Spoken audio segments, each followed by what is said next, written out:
The donk lurched out of warp drive with all the grace of a dying walrus, its mismatched hull modules groaning in harmonious discord. Through the viewport, a perfect black circle dominated the star field, an event horizon so close that Zarg could see individual photons giving up their will to live. He calmly reached for his coffee mug as gravitational waves rippled through the cabin, causing Nova Beta's purple blob form to oscillate like anxious jelly. "Diagnostic complete," J.I.M-BOT announced in his perpetually unimpressed British accent. "We have approximately 4 minutes before spaghettification renders this conversation moot." Nova frantically flipped through his manual while Zarg sipped his coffee and contemplated the cosmic irony. The engines whined in protest as he fired the thrusters, clawing their way free of the gravity well on fumes and spite. 20 minutes later, they limped into Sector 7's seediest refueling station, a converted asteroid that looked like it had been designed by committee and built by the lowest bidder.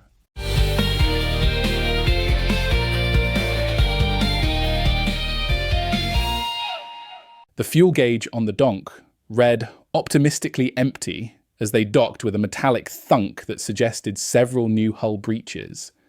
Nova immediately began filling out their arrival paperwork while Zarg stared at the fuel prices with the expression of a man watching his retirement fund evaporate. The station's fax machine, a hulking monstrosity that predated faster-than-light travel, suddenly roared to life, spitting out a memo in soothing cursive font. "Safe Harbor hazard discount available," Nova read aloud, his voice rising with excitement. "File form HX404 within 10 minutes of hazard exposure for a 30% fuel reduction." A gentle countdown timer appeared on the fax display, beeping politely as it ticked down from 9 minutes and 47 seconds. Zarg raised an eyebrow. "We just escaped a black hole. That seems hazardous." "Yes!" Nova's blob form practically bounced with enthusiasm. "All we need to do is log the coordinates and..." His excitement deflated faster than a punctured spacesuit. Oh no, we never logged the coordinates." J.I.M-BOT's optical sensors swiveled toward them with mechanical disdain. "I have the exact coordinates stored in my navigational database. However, ISC Regulation 7.12.3 requires voluntary crew verification before hazard reporting. I would need you to sign Form J191, the Advisory Liability Waiver for Autonomous Navigation." Nova's eye stalks wilted. "How many pages is Form J191? 86 pages, not including appendices." "I'll read every word," Nova declared with the determination of someone who had never met a regulation he didn't love. Zarg watched the countdown timer hit 6 minutes. "Or we could just pay full price and call it cosmic loss prevention." "Absolutely not." Nova's purple form shifted to an alarming shade of violet. ISC Manual 7.12.3 clearly states that failure to report hazardous objects within the prescribed timeframe constitutes a Class C violation. I am one mistake away from a nervous blob down. The station clerk, a bored-looking humanoid with tentacles where hair should be, leaned over the counter. "Oh, fair warning, folks. Undocking before payment puts an automatic lien on your vessel. Can't afford the fuel. The donk stays docked." Zarg stared at the coffee dregs in his mug as if they might contain the meaning of life. That sounds like future Zarg's problem. Present Zarg is about to become future Zarg in 4 minutes and 18 seconds, Nova pointed out, his voice climbing toward hysteria. With the resigned sigh of a man who had made worse decisions on better days, Zarg signed the temporary locator permit. The clerk handed them a fuel microloan contract that came with more fine print than a software license agreement. The donk's engines coughed to life on borrowed energy as they undocked into the vast emptiness of space, carrying just enough juice for one desperate search sweep. "Where exactly does one begin looking for a lost black hole?" Zarg asked, piloting the donk in what he generously called a search pattern. Nova consulted his manual with the fervour of a religious scholar. "According to Appendix F, Amateur Lensing for Professionals, we can triangulate massive gravitational sources using reflective positioning buoys and a calibrated gravimeter. The station rented us 3 buoys and something called a budget gravimeter deluxe," Zarg reported, eyeing the device with suspicion. It looked like a calculator that had been crossed with a disco ball and powered by hope. As if summoned by their desperation, a figure in bulky armour approached Nova in the station concourse, or rather Nova's remote communication feed. "I fight for democracy," the soldier declared, pressing a small device into Nova's appendage. "Demography?" Nova blinked his eye stalks. "Wrong desk. You want the Census Bureau?" "No, democracy. This beacon points toward undemocratic densities, massive gravity wells that threaten managed democracy." Nova accepted the device, which immediately began pinging softly. "Thank you, random armoured citizen." The Helldiver saluted and jetpack boosted away, leaving Nova with what might charitably be called additional equipment. They deployed the buoys in a triangular formation, watching as they drifted into position with the elegance of particularly expensive confetti. The budget gravimeter immediately began displaying readings, most of which seemed to involve pop-up advertisements for premium cosmic noise reduction. "Upgrade now for cleaner readings," a cheerful window announced as alarms began blaring throughout the donk's cabin. "I have 17 ways to solve this," J.I.M-BOT announced with mechanical smugness. "You have chosen none of them." The democracy beacon suddenly erupted in urgent pings, pointing toward a region of space that looked exactly like every other region of space.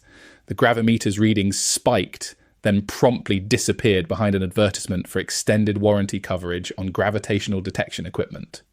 "There," Nova declared, pointing with one eye stalk while the other remained glued to his manual. "Science!" Zarg engaged the engines, and the donk lurched toward the beacon's signal. It wasn't until they were close enough to see the buoys orbiting their own hull in a glittering halo that Nova realised their first mistake. It wasn't until the viewport began showing the familiar sight of curved space-time that he realised their second. "We're in the gravity well," he announced with startling calm.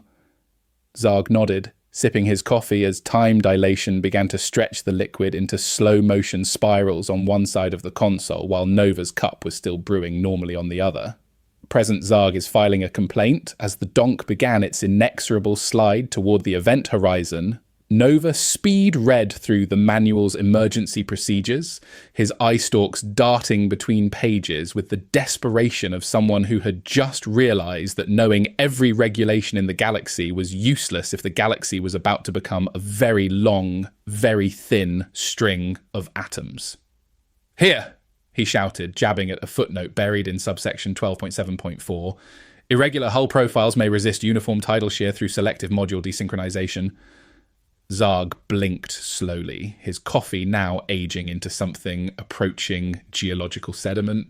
"You want me to break the donk?" "I want you to break the donk strategically." With time crawling to a relative halt around them, Nova made the fastest decision of his bureaucratic career and scribbled his signature on page 1 of J.I.M-BOT's liability waiver, which, due to a pagination loop in the document formatting, turned out to be page 1000. "Finally," J.I.M-BOT said, his optical sensors brightening.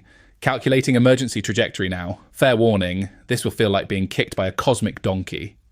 Zarg began the delicate process of desynchronizing the donk's mismatched modules, each one fighting against the others with the stubborn independence that had somehow kept them flying this long. The ship bucked and twisted as its components fell out of phase, creating a hull profile that violated several laws of physics and most standards of good taste. "Pulse thrust sequence initiating," J.I.M-BOT announced. In 3, 2, 1. The donk's engines fired in a staccato rhythm, each module kicking against the frame drag of twisted space-time. They surfed the ergosphere like a drunk surfer on a cosmic wave, using the station fax's endless paper roll as an improvised gravity gradient meter. The paper feed rate spiked and slowed as they timed their thruster burns, each pulse pushing them incrementally away from certain doom.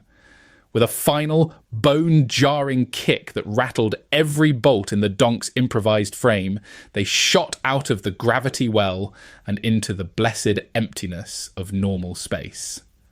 Zarg's coffee returned to acceptable viscosity, Nova's manual stopped vibrating between dimensions, and J.I.M-BOT updated his internal told you so counter to a new personal record. Well, Zarg said, looking around at the unfamiliar star patterns surrounding them, we appear to be pioneers. Nova consulted his instruments with growing excitement. We're in an uncharted sector. This is incredible. We've made a discovery that will revolutionize our understanding of a soft chime interrupted his scientific euphoria as a message drone materialized beside the donk. It had clearly traveled a very long way to find them, its hull scarred by cosmic dust and what looked like several unsuccessful attempts to deliver mail to black holes. Congratulations, the drone announced in a cheerful voice. Your safe harbor hazard discount has been approved. Credit applied to your account at Sector 7 refueling station. Nova's eye stalks drooped. That's wonderful, but we're several galaxies away from... Additionally, the drone continued with mechanical persistence, you have been selected as ISC Explorer of the Quarter. Please find enclosed your commemorative sticker and updated roaming charges for interdimensional communication services. Have a regulated day. The drone deposited a stack of paperwork and promptly vanished, leaving them alone with the sound of the donk's engines humming contentedly and the soft whir of J.I.M-BOT calculating their fuel reserves. How much energy do we have left? Zarg asked, though his tone suggested he already knew the answer. Enough to reach that gas station, J.I.M-BOT replied, indicating a distant speck of light that might have been a cosmic truck stop or possibly a very optimistic star. That sounds like future Zarg's problem, Zarg said, settling back in his chair with the satisfaction of a man who had once again successfully delegated disaster to his temporal successor. Nova began filling out the Explorer of the Quarter paperwork with the dedication of someone who had learned that the universe might not follow regulations, but regulations would certainly follow him wherever the universe decided to put him. In the distance, the gas station grew slowly larger, its neon signs promising fuel, food, and the universal constant of irritatingly cheerful customer service.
Intergalactic Space Cops, the galaxy's